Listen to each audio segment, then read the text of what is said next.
विभीषण ने भी आज जन्म में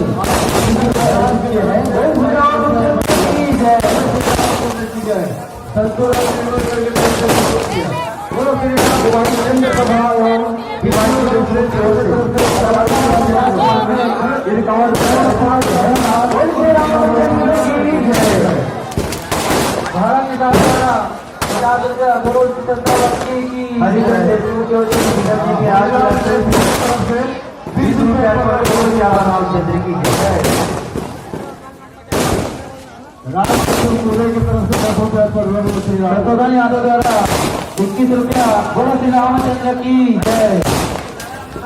हाँ श्रीमान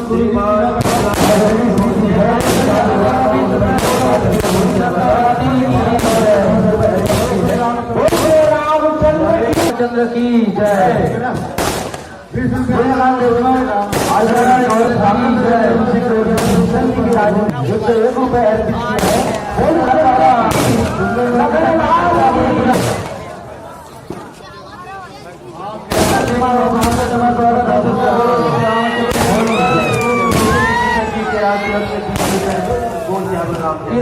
चरण कमल में 20 रुपए अर्पित किए हैं। बोले रामचंद्र